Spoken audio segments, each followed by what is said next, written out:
Good morning. In today's lecture we are going to cover Grafcet based on IEC 60848 standard.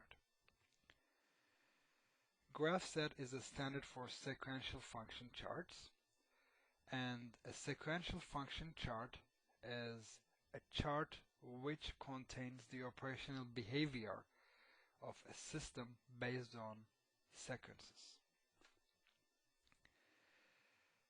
Grafcet standard IEC 60848 was adapted from a French standard as an international standard in 1988, and the version we are using today is 2013-02.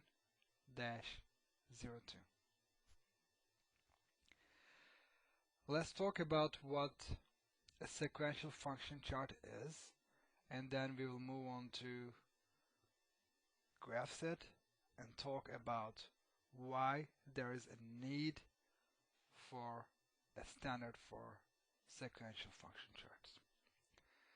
The systems contain an operative part and a control part. And the operative part, as the name suggests, contains information about how the system operates under given conditions. So the operative part is providing the data that's needed for the control part, which drives the system and the system's outputs, and it communicates to the external world. And by communicating to the external world, we achieve the task that we were supposed to or we desired to achieve.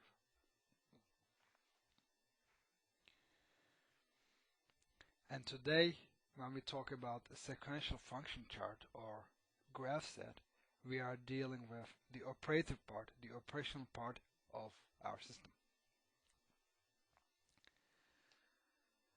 The system can be modeled by combinational behavior, as we know, in Boolean logic with AND, XOR, or NOR gates, as shown here, and many more. Or it can also be modeled by state transition diagram. A state transition diagram shows how the system is designed to behave under certain conditions. For example, if we are in state 1, and here, if the event A happens or the condition A happens, then we remain in state 1. If we have 0 for A, so if A is not happening and B is happening, and if we are in state 1, then we are moving on to state 2, and so on and so forth. So there is a sequential behavior in a state transition diagram.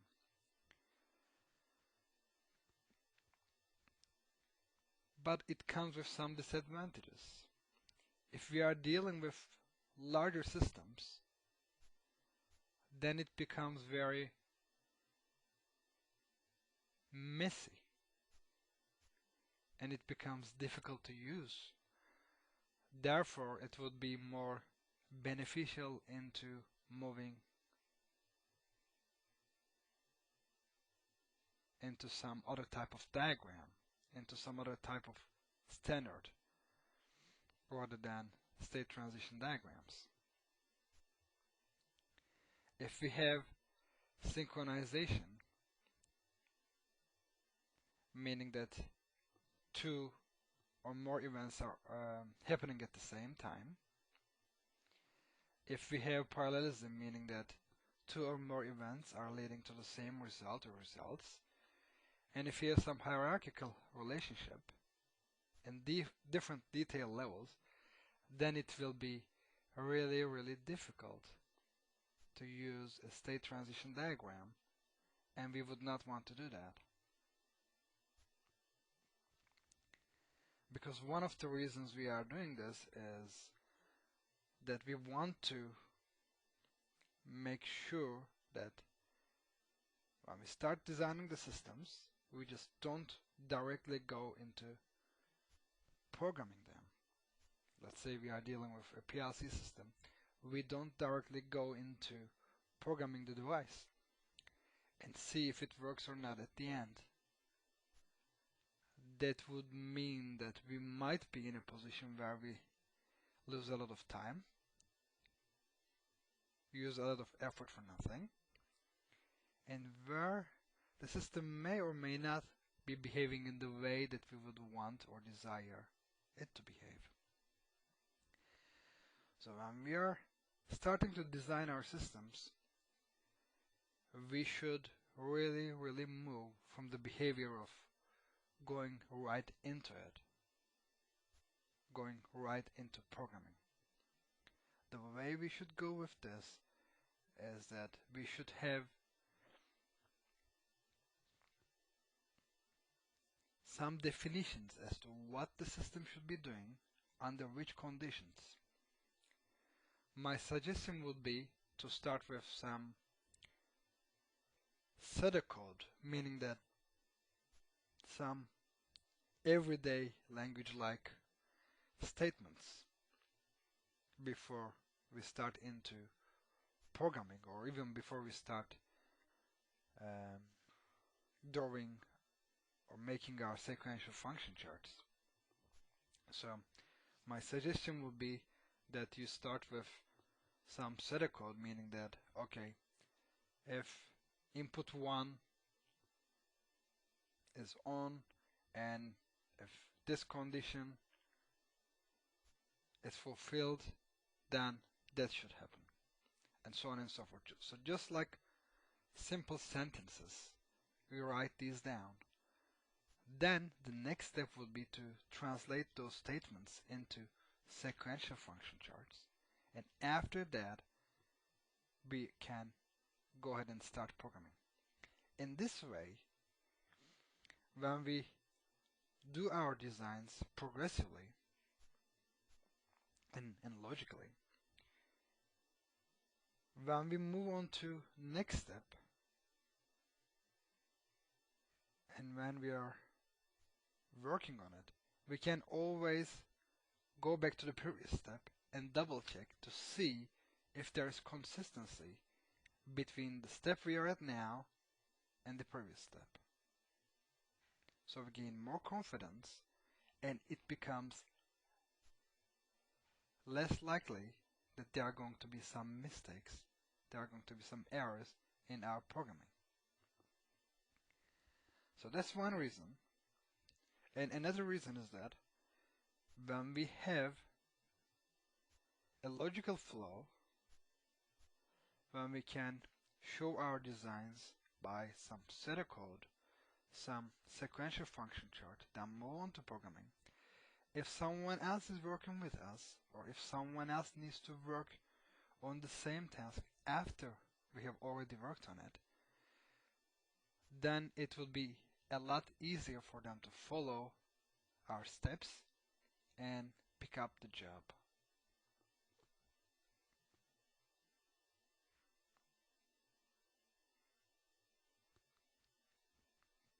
So, why is there a need for a standard? There's a need for standard because across platforms and across different engineers or designers, it needs to be certain that when different people or different organizations look at the same design, they should comprehend and they should interpret the same results, and the same outcomes should occur. And it would also be easier to move on to another platform from the platform we are using today. So it is not for the sake of writing a standard people do that, but people do that to make it easier for the field for the people working in the field, and it is also reducing or eliminating the probability of making errors.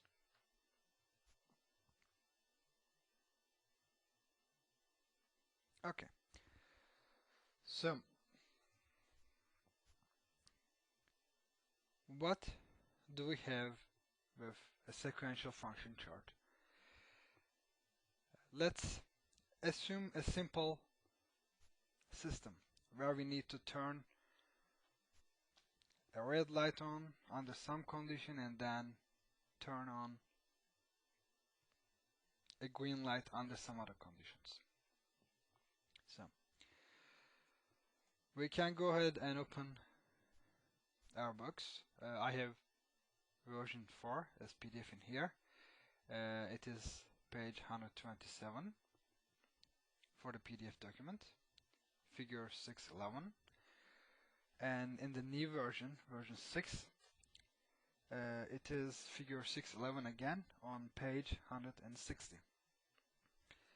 So if we are working with some system in here, again, let's just repeat. We have to have the red light on under some condition, under some state of our system, and we need to have the green light on under some other conditions or under some other state. So the states in a sequential function chart are shown by rectangles, and they have to be numbered. The initial state would have to be numbered as 0. Then the number would increment by 1 as 1, 2, 3, and so on and so forth. So we are in state 0, and then when we are in state 0, there is going to be some event or events occurring. So what will happen? We are in state 0, initial state. We will have the red light on. And then we will look for some condition in here. The light is supposed to switch from red to green. So what should happen so that the light can switch from red to green?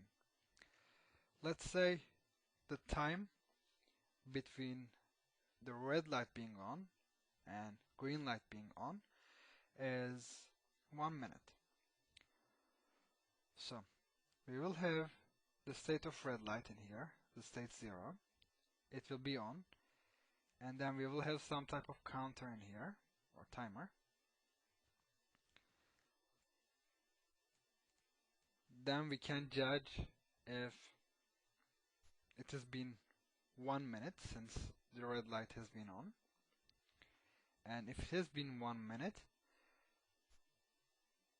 then it means we can transition from state 0 to state 1. And when we move on to the next step, which is step 1 in here, everything that relates to state 0 is going to be inactive. So meaning that when this condition is true in here, when I can transition from state 0 to state 1, the red light will no longer be on. But whatever is related to the state I'm in, which is state 1, is going to be on. In this case, it is the green light. And then the sequence has to be repeated again.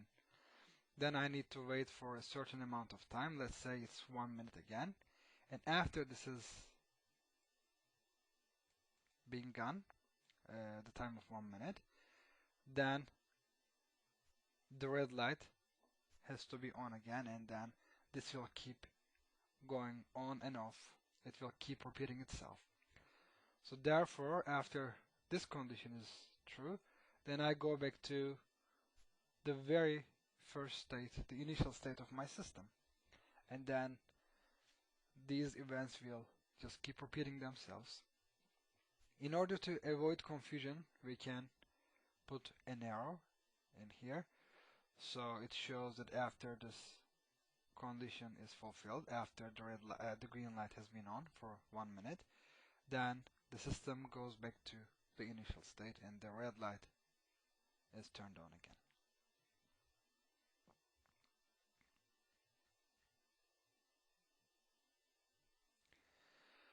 So let's go ahead and look at how we can relate a sequential function chart into a ladder diagram.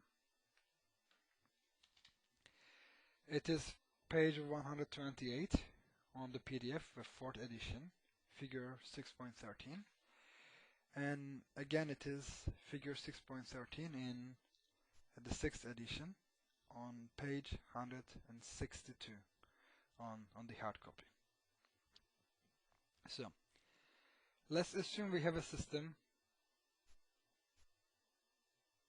whose SFC is shown here. So we have a start system, we have a start state in here. Then we have a condition in here, which is input 1. So if this one is true, if this condition is fulfilled, then we are going to move into step 0 in here.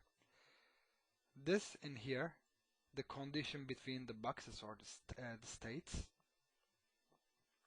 is called a transition. When it is true or when it is fulfilled, it means that the transition is cleared. But we will get back to this and we'll talk more about this when we actually start talking about this Grafcet standard, IEC 60848. Okay, so let's say our system starts, and when input 1 is fulfilled, then we'll be in step 0. And what will happen in step 0? Output 1 is going to be active. So let's go back, next to our SFC and look at the ladder diagram. If our input 1 is fulfilled, just like in here, then what happens? Out 1 is activated. So if input 1 is active, when it's cleared in here, I move on to step 0, and step 0 tells me in my SFC that the output 1 has to be activated, and that's what I do in my program. So I can go back and forth and double check my work to see if my programming matches the logic that I have in here. And if it doesn't, it will make it easy for me to adjust my program so as to make the changes necessary so my system behaves the way that I desire it to behave. And then, let's say, when I'm in step 0, which means when output 1 is active, and input 2 is cleared, I need to move on to step 1. And what does it imply? It implies that output 2 is going to be active. So output 1 is active, I'm in the state, and then input 2 is cleared in here, then I'll be activating output 2 instead of output 3 in here. That's a typo in the book. That will be output 2. So output 2 is activated. And when input 3 is cleared, when it is fired, then my program reaches the end. Excuse me. Whenever I move on to a next step, it means that the preceding step is no longer active. But again, we'll get back to that. Okay. So let's talk about how a sequential function diagram is drawn or designed based on the standard. Our states, or we can call them a step as well, they have to be numbered. They are shown by a square with the initial step being 0 And when we have an initial step, it has to be shown by double squares. So we have another square within the square. And every step can be active or inactive. If I want to show that, for example, step 3 is the active state, then we need to put a token, a small circle in the state box in here. So it shows that, okay, state 3 is going to be the active state under current circumstances. The transitions in here, the transition is the condition under which we can move from one state in here to another state in here. On the right hand side of the transition, which is shown by a horizontal line in here, we have the condition or conditions that have to be fulfilled, so we can move from one state to another. And on the left hand side of the transition, we have the transition name in here. In this example, this transition is called T1. It is not a requirement to name the transitions like it's done in here as T1. They don't necessarily have to be named, but it is good practice to name them so we can know which transition we are referring to, and I would recommend that you stick to labeling them with some letters and numbers in here. So T1, T2, T3, T121, and so on and so forth. So we can know, so everyone can know which transition different people are referring to.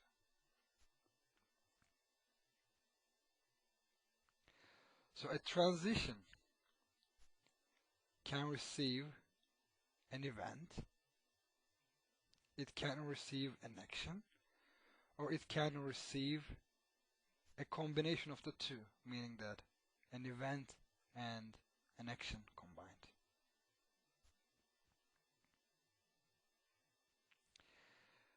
Let's give an example. Let's say we are in this state now, whichever state that is. And for this transition to be cleared, the condition is that the variable x, or the input x, is having the rising edge. Then x1 state will be reached. And if y happens, then state x2 is going to be reached. So we have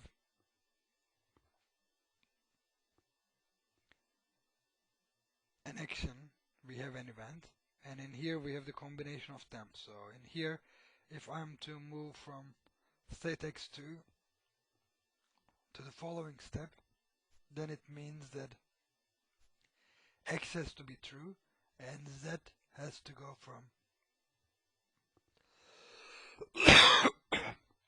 excuse me, from 0 to 1, so it has to have the rising edge. So let's go ahead and look at our diagram to see how this system would behave,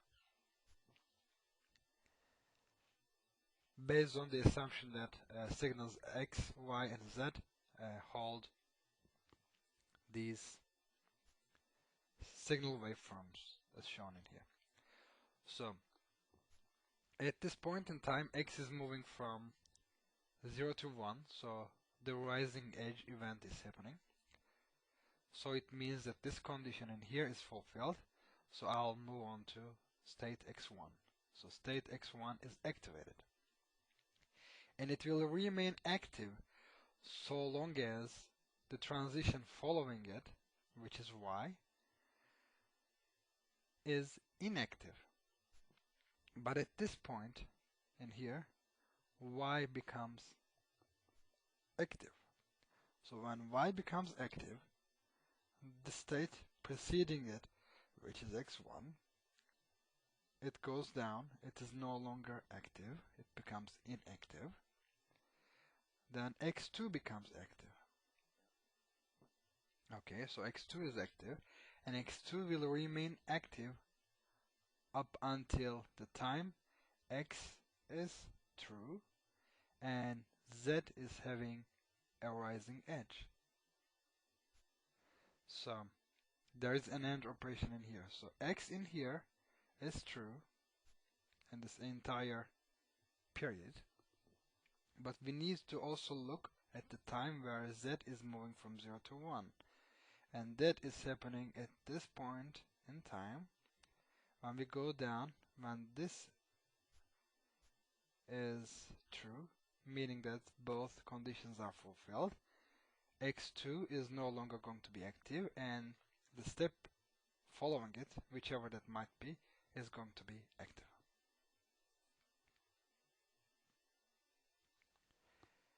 And the line that is connecting, the vertical line connecting a state to another, is called a directed link. And no steps, no consecutive steps can be connected or linked to each other without a directed link. Without a transition. So there has to be a transition between two consecutive states. They never can be linked directly together. And it is very important to know that the association or the flow of the Grafcet chart is from top to the bottom. So it is assumed that the system is executed from top to the bottom. So in here, there are some examples. And the first example in here, we have two states, whichever that might be, and we have a transition. When this transition is correct, when it is true, we move from this state to this state on the bottom. And in here, we have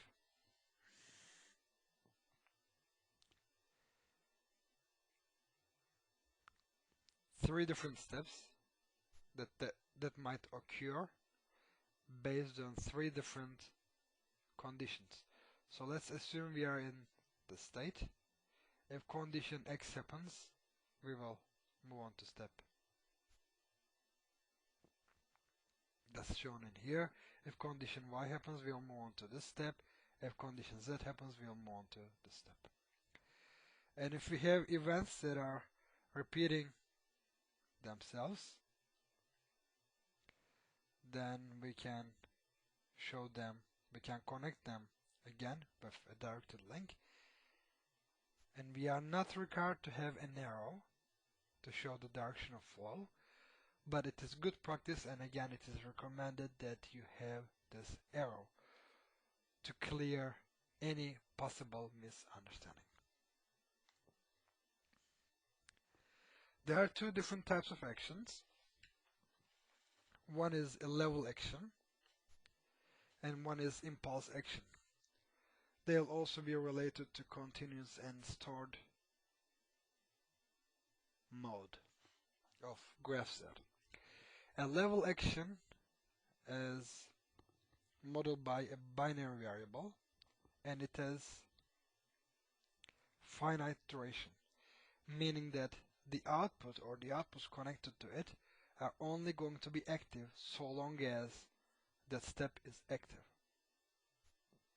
An impulse action, on the other hand, if it is connected to an output, which it will be, or number of outputs, those outputs will be active if only that action is happening once. So let's say the step goes from inactive to active, then all the outputs are going to be active and they will remain active regardless of whether that step connected to them is active or inactive. So they'll have to be explicitly set if their conditions are to change from the conditions they are in based on that step. So in here, let's say we are in step x1 and then A is our level action. So A is going to be active so long as x1 is active. And when we have an impulse action in here,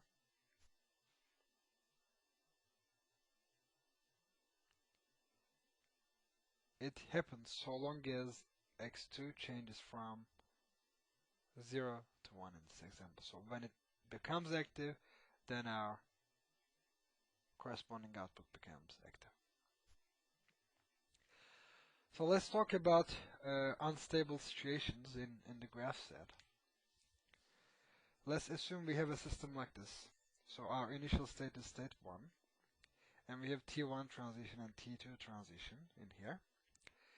The condition for transition T1 is that A is active, and the condition for T2 transition is that the condition B is active in here.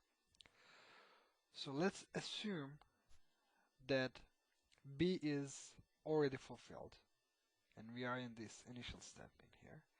If A is fired, or if it is cleared, if it is true, then it would first mean that we are moving from state 1, which is our initial state, into state 2.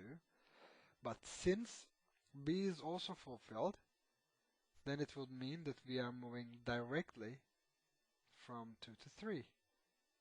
So that would imply a transition from step 1 to step 3 directly without activating step 2. If we are talking about a continuous mode, then in theory, yes, step 2 would be active, the outputs connected to it would be active, but it will be a virtual activation. And in reality, whatever output that I might have connected to step 2 will never be active because my system is going to move directly from step 1 to step 3. So in here I have an unstable situation.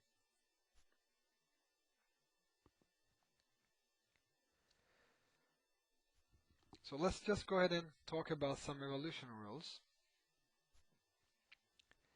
Again, the initial situation or initial state is representing the system's conditions, or the initial state, as the name implies, when the system is started. So we have state 1 in here. As you remember, we need to show it the initial step by double squares in here. And in this example, we have the initial state as state 10 in here, and it is also shown by double squares in here.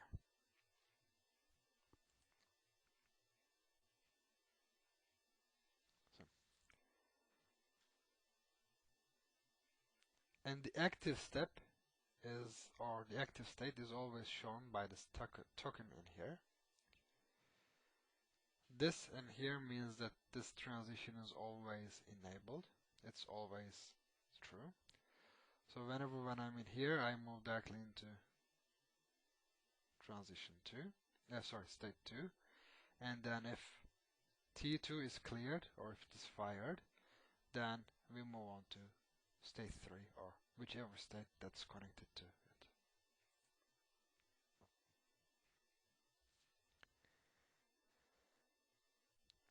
As a reminder, when this transition is cleared, or when any transition is cleared, any steps or states preceding it, in this case step 1, is going to be inactive, and and the step that's succeeding it, which is step 2 in here, is going to be active.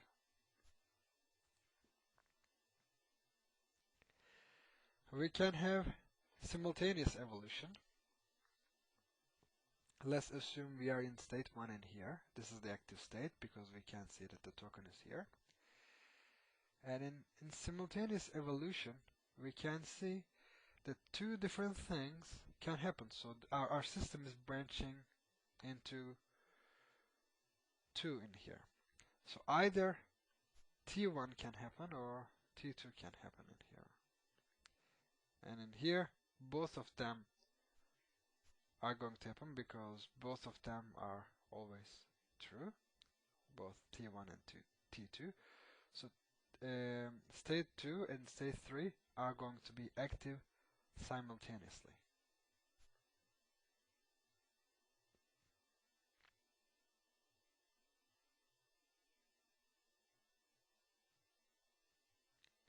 Yes.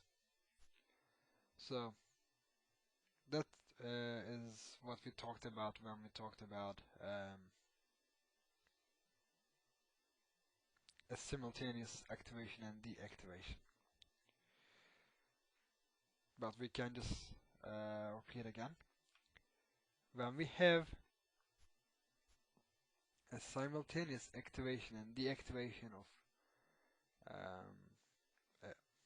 a step, then it would be deactivated. And when we have a simultaneous activation and deactivation and activation of a state, then it would remain active. So I would like you to work on an example which is filling of a tank in here, and I would allow you to use 10 minutes on this example, and after 10 minutes we'll go ahead and talk about how it could be done. Hello again. So let's look at our example of filling of a tank. It says the tank must be filled with a liquid stored in the reservoir. Valves V in here and W in here control the input and output flow of the liquid in the tank respectively. So valve V is going to fill up the tank by opening so the water can flow from the reservoir into tank, and when our tank is filled up until level H, then valve W is going to be activated, so the tank is going to be emptied. Two level sensors, H and L, monitor the liquid level in the tank. So we have H, it shows the high level in the tank, and L shows the low level in the tank. So these are the highest and lowest levels of liquid that we can allow in the tank. A button S, the start button, is pressed to start the operation of the system. It is located in here. So let's go ahead and see how we can represent the operation of the system in Grafcet. So we'll have an initial state in here, and our system is going to start operating as soon as the start button is pressed. So that's going to be our first transition. When the start button is pressed, then what happens? Since our tank is empty, then it will be filled. How would it be filled? By activating valve V. So I pressed the start button, and now I'm in new state. And in this state, I need to activate valve V so the tank can be filled up, and it will remain active. The valve V remain active until the liquid level in tank reaches the level H. When that is fulfilled in here by transition T2, So I'm filling the liquid in the tank, and when the liquid of the tank reaches the level H for high, then I need to move on to new state because I need to do something different. That will be state 3, and then we need to make sure we don't allow the liquid level to go any higher. What do we need to do? We need to activate valve W so the liquid can leave the tank and the level H is not exceeded. So I'm in state 3 because the liquid level has reached H. Then valve W is activated and it will remain active so long as the liquid level is higher than level L. And when that happens, then the system will go into the initial state as shown in here. So someone has to press the button again and it will be filled up and then emptied. If we wanted to press the start button only once, then we could make sure that our system branches out to state 2. So we would only have to press the start button once. But then in that case it would not be possible to stop the system. Therefore we would have to add a stop button somewhere in the system so that the system can be stopped when it's desired. Okay, so let's go ahead and continue with selection. How is it handled in Grafcet? Assuming that we are in state 1, that's the active state because we see that the token is in there. 2 or more states can be reached based on different conditions. So let's assume if T1 let's assume T1 is correct, it's true, then the system will move on to step 2 or state 2. If T2 is true, then the system will move on to step 3 or state 3. And if T3 is true, then the system will move on to step 4. And they also can be active if all of them are true at the same time. So we need to be really careful as to how we are designing our systems. If that's what we want to do, that's fine, but otherwise care must be taken so they don't happen at the same time. With parallel action, with parallelism, 2 or more events can occur simultaneously based on a single condition being fulfilled. As an example, let's say we are in state 5, that's our active state, and then condition T1 is cleared, it's active, the transition. Then state 6, 7 and 8, they will be simultaneously active based on one condition only, which is T4 being fired or activated, in other words. And one thing to be very careful about when we want to show, when we want to depict a parallel system in our sequential function chart based on Grafcet standard, we need to make sure that we show that parallelism by double lines in here. So it's different from selection in here. The single lines in here, we have 3 different conditions for 3 different states, and in here we again have 3 different states, but we only have one condition and they are happening in parallel, so we have these double lines showing that they will happen in parallel. And let's say we have some parallel actions, but they will have to come together, branch together. So states 9, 10, and 11 can be simultaneously active because they are parallel steps, but when they're all finished, when T5 is active, we can see that they will all lead to state 12 being active, and that connection is also shown by double lines in here. So here's another example, heater and liquid tank, and you're allowed to have 15 minutes to complete this exercise. What I want you to do is to draw a sequential function chart based on Grafcet standard for the system that's illustrated and explained for this example.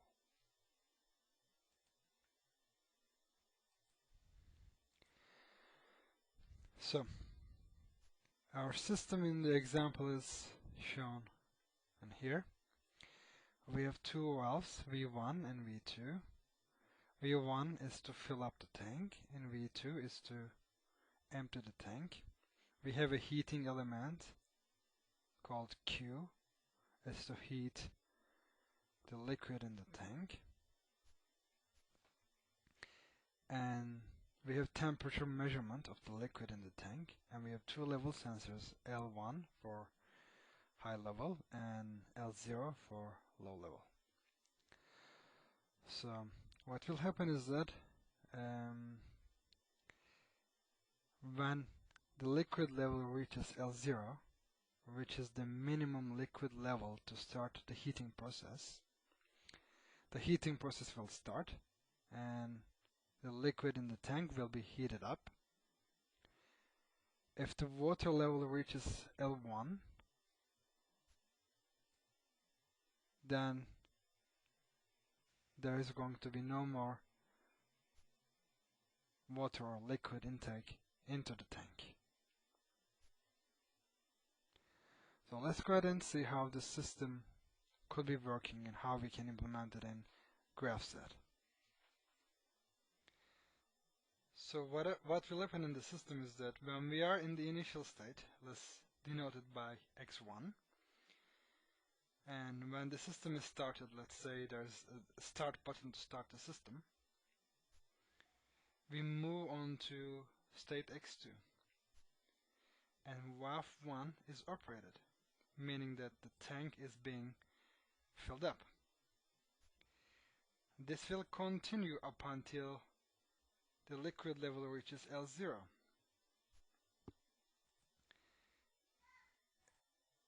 The liquid is reaching level of L0 is special, and it's checked because after the level of L0 is reached, then the heating process is started.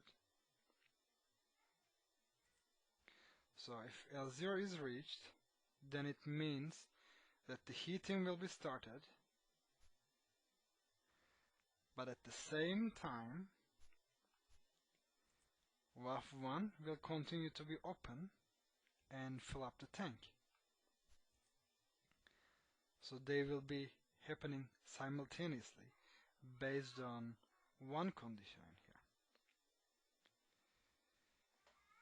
here. And after the water has been filled up to the level of L1 in here, which is checked by transition T4, if it is fulfilled, then state of X6 will be reached.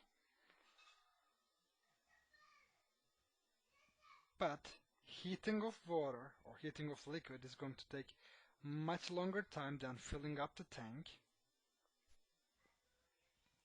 For that reason, when level of L1 is reached in this branch, the heating process will still continue. Therefore, in this branch, X3 is going to be the active step, whereas X6 is the active state in the other branch. And both X5 and X6 states or steps are associated to no inputs. No outputs.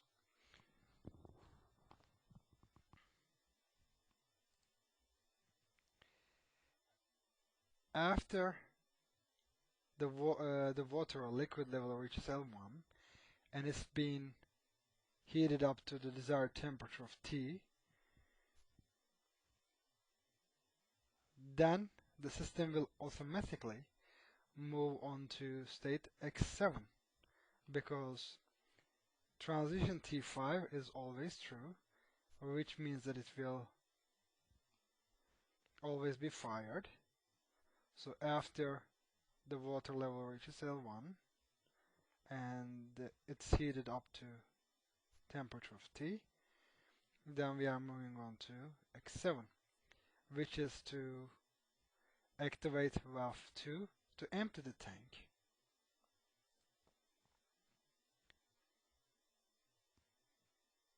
And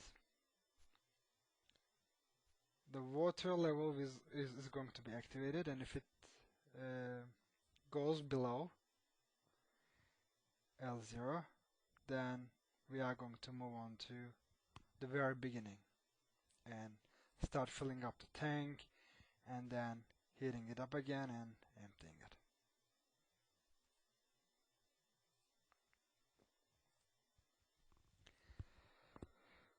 Let's just go ahead and go through some examples of how the states would behave with the use of internal variables. So let's assume that our active state is currently state 1, and if this transition is fired, then X1 is going to be deactivated and simultaneously X2 is going to be activated.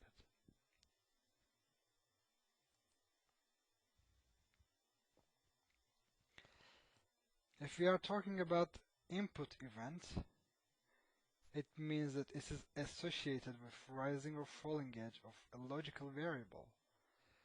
Whereas internal events are associated with step activation, deactivation, or transition firing. Let's take some examples for input events. In this example, this transition is going to be active, it's going to be fired when A and B are rising edge.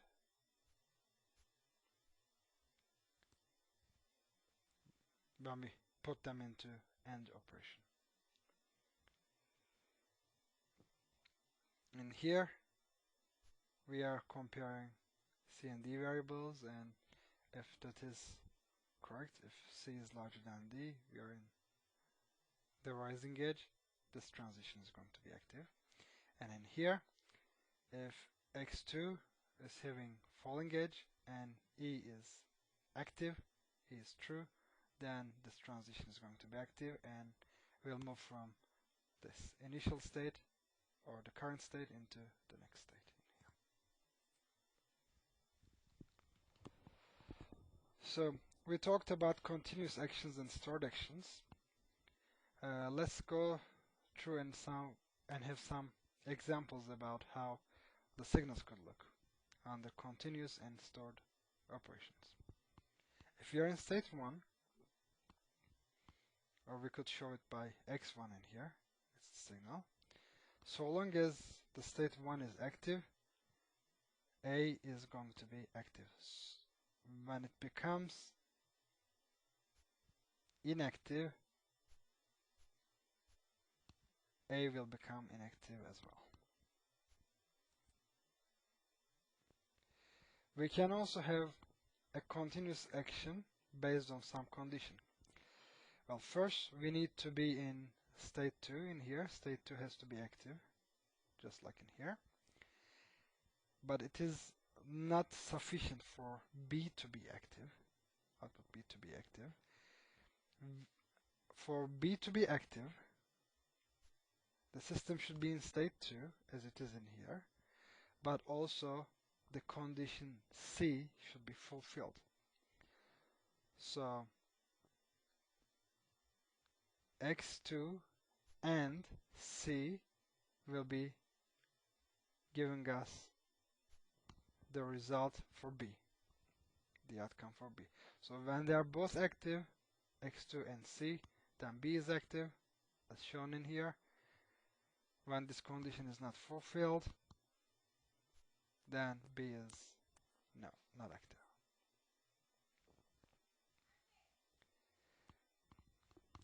Our continuous action can also be time dependent. As always, the system should be in the state desired in here, x3. So we are in state 3. But we have condition, and that condition depends on the variable E.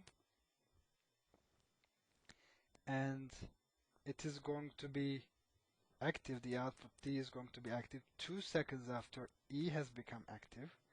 So x3 is active in here, E is also active, but D is delayed by 2 seconds to be on, and it is also delayed by 4 seconds to be disactive after E has become disactive. So if you're in state 3 in here, and if our condition is depending on the variable E as well, the activation of output D is going to be delayed by 2 seconds after E is active, and it will remain active still even after E has been inactive for 4 seconds. So this is going to be the output waveform for D if we have this representation shown in here.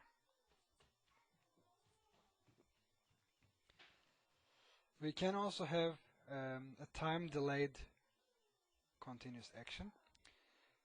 Again, we need to be in the state that's related to our output, which is F.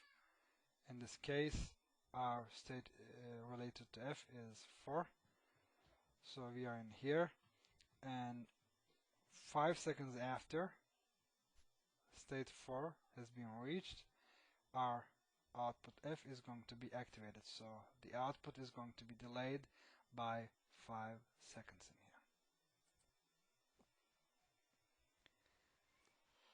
here. And our action or our output can also be time limited. Let's assume we are in state 5, which is shown by x5 in here.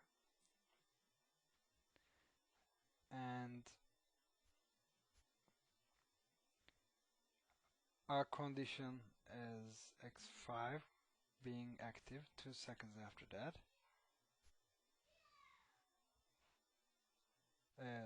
6 seconds for x5. So the G is going to be active only for 6 seconds after x5 has been activated.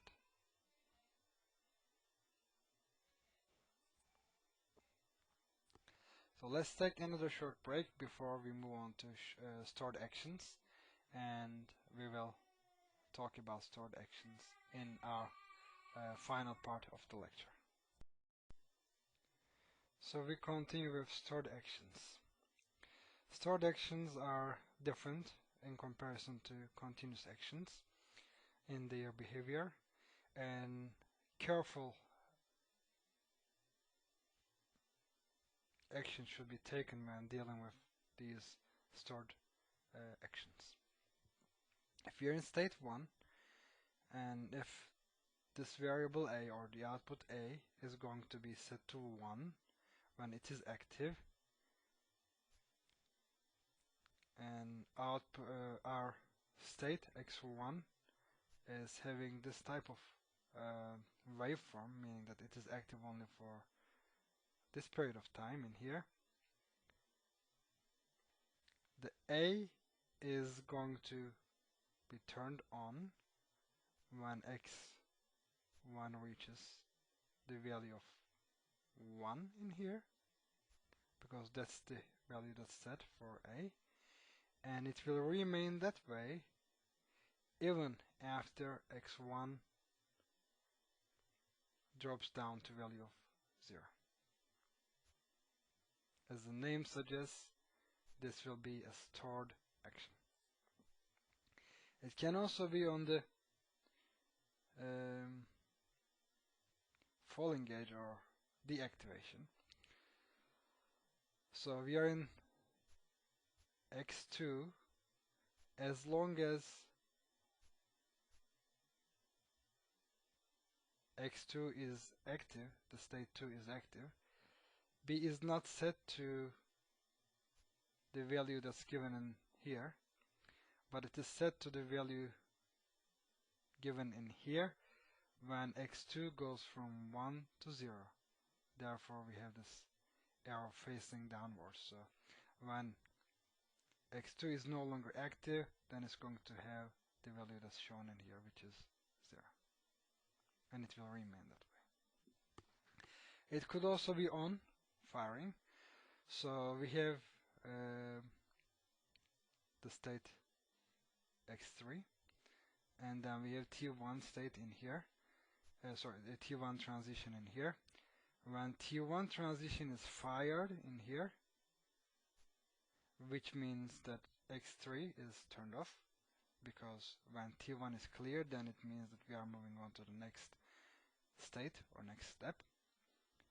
C is assuming the value that's shown in here, which is 0.1. So T1 is fired.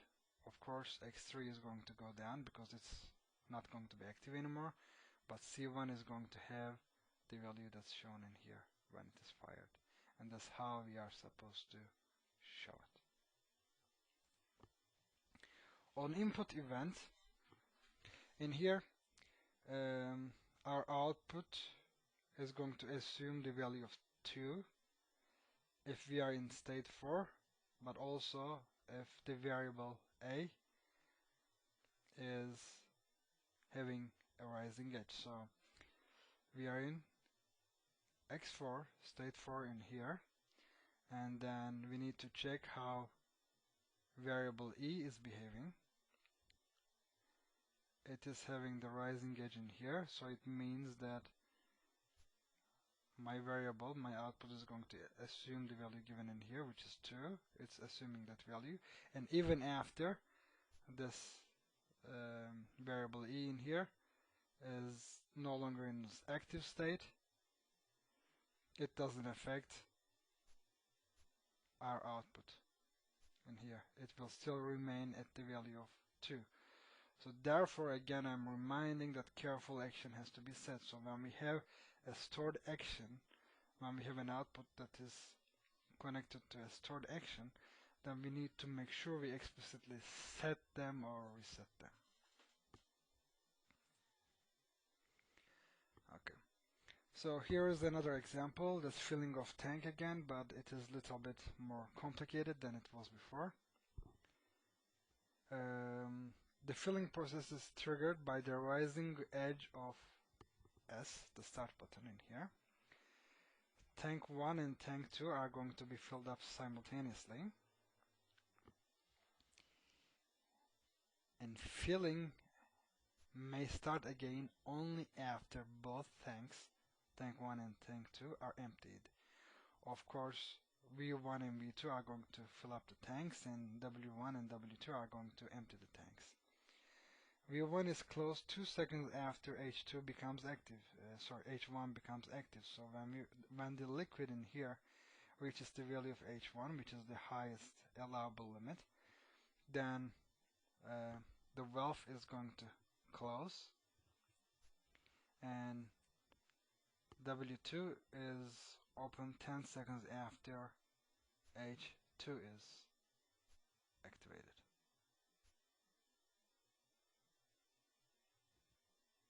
So they'll both be filled up, and then they will be emptied out. Then the process can be started again. And for this exercise, it will be 20 minutes, and we will continue again. Okay, so let's look at how this system can be illustrated by Grafcet. We are in the initial state of our system, and the system is activated when the start button is pressed, when it has the rising edge. So T1 is going to be cleared. After T1 is cleared, then tank 1 and tank 2 are going to be filled up simultaneously. Therefore, we have parallelization in here, and two sets of events are going to be happening at the same time. They are going to be happening simultaneously. What will happen is that the first tank will be filled in and then emptied, and then the second tank will be filled in and emptied. So, when the start button is pressed, we will start to fill in the first tank, which is going to be through the activation of V1. So V1 is going to be activated as soon as the start button is pressed. But we want to keep it, so we want to latch it. That's why we are having a stored action in here on the rising edge of the activation of this state 2 in here. Then we'll continue filling up that tank 1, until the level has reached H1 in here. And when the level of H1 is reached, we are in different state in here. It is state 3. But what will happen when we reach the level of H1 for tank 1? It says V1 is going to be closed 2 seconds after it has become active. So it means that it is going to be an activation after firing.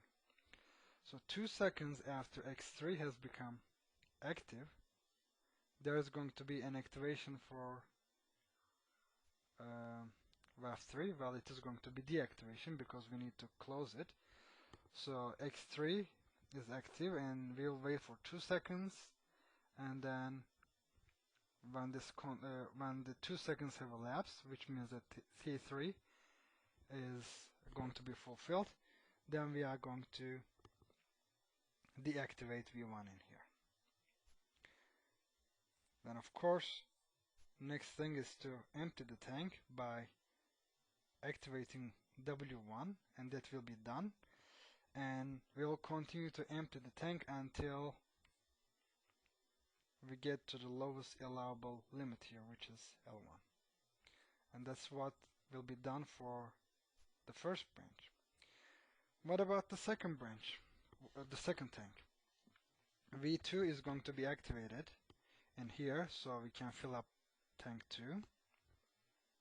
And we'll be filling it up until H2 is reached. And when H2 is reached, this transition is going to be cleared, and we have to be in different state. What happens after H2 is reached? It says in here W2, which is the valve that's responsible from emptying this tank 2, is going to be opened 10 seconds after H2 becomes active. So it means we need to wait for 10 seconds after H2 is active. So H2 was active, yes, that's good, that's necessary, but that's not enough. We need to wait for 10 seconds even after we have reached the state of 7. Then W2 is going to be active, and it will remain active up until we get to the lowest allowable limit in here, which is L2. And when that happens, then we are in the new state.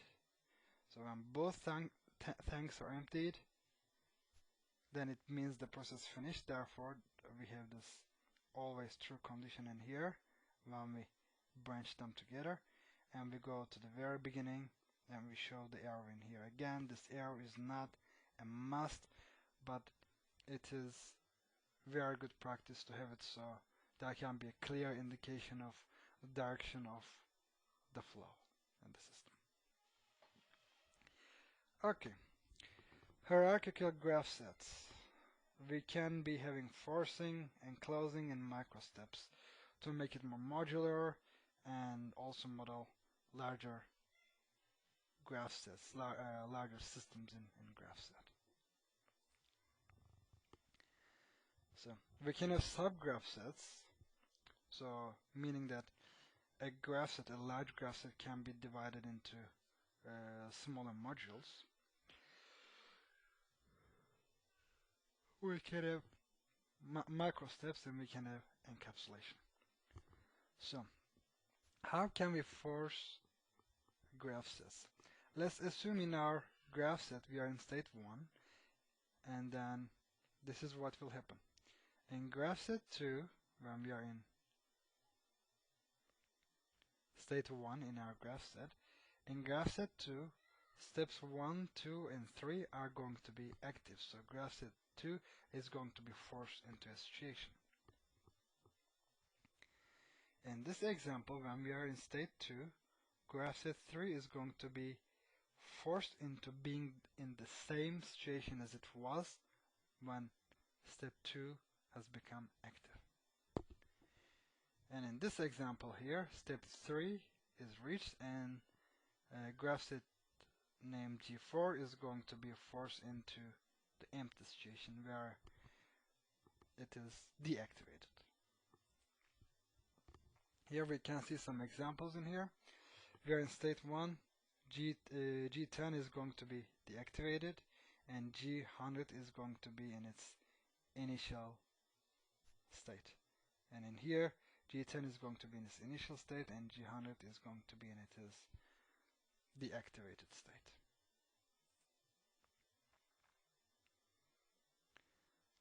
We can also have inclusion or enclosed graph sets in here. If we are talking about, for example, step 10 in here,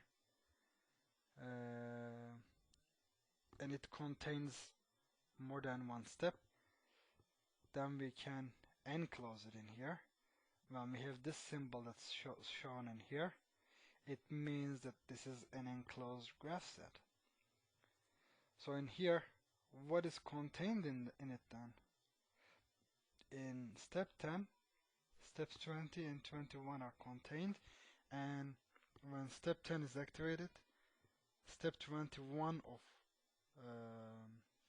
state 10 is going to be activated. That's what the star is for. And the same goes for step 13 here, but in this case there's only one difference. Step 30 was the initial step and it is also being encapsulated or enclosed in here, and the activated state is state 41 in here. And these are just some more examples of how enclosure is handled.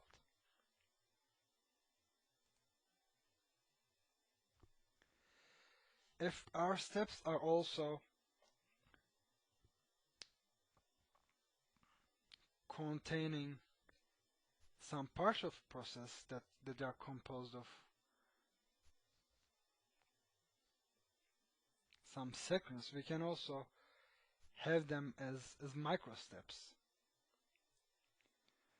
So let's assume we are in state 10 and then this transition is cleared, then we move on to this M1.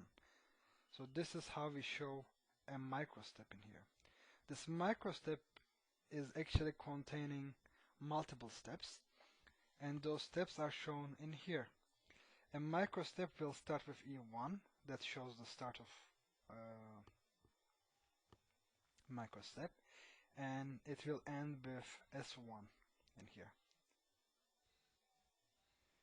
The reason as to why we have these E and S as start and end of a micro step is because the standard is derived from a French standard. That's why the abbreviations are E and S in here. So when we have a micro step, if we didn't use micro stepping, then we could have as well expanded and included all the steps that were contained in Grafcet, and it would look just like that in here.